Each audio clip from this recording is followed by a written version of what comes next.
Bəli dostlar, qorxuruq. Təbii ki, qorxuruq. Nədən qorxuruq? Qorxduğu şeylər var. Pandemiya. Yəqin ki, bu video çoxların yadındadır. Və mənə deyirlər ki, bəs siz nə vaxt deyəcəksiniz bu pandemiyanın xəstəliyi keçirdənlər və ya vaksin vuranlar barədə. Və bu video paylaşandan sonra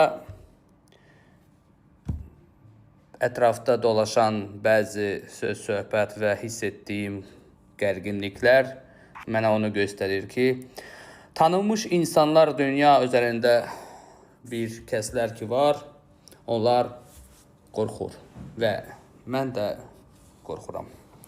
Bir şeylər danışanda, bir dünyada baş verən konkret ipuculara verərkən görsənirlər ki, doğru olan şeylər deyəndə sənə bir çox qorxu dolu siqnallar gəlir.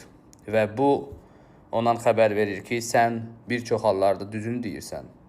Və məndən də çox tanınmış dünya üzərində simalar, habelə həkim, professor, akademik, müğənni və ya aktyor fərq etmir. Tanınmış kəslər bir şeylər açıqlayanda onları təbii ki, yəqin ki, politolog və ya hər hansı fərq etmir də siyasətçiləri təhdid edirlər. Kim?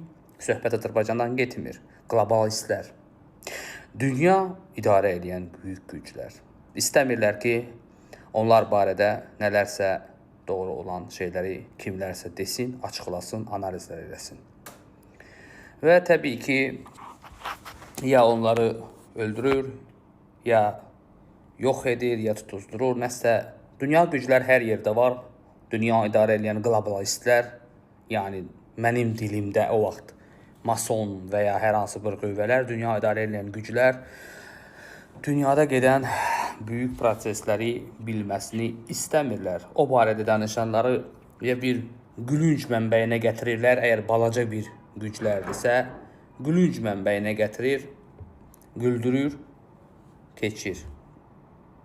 Qara PR aparır onlar barədə.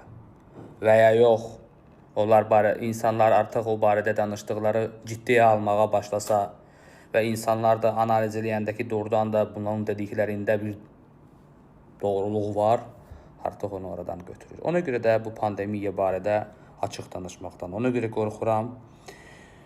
İstirdim danışım. Son 5 ildə hər şey özünüz görəcəksiniz. Nələr olacağını. Sağ olun.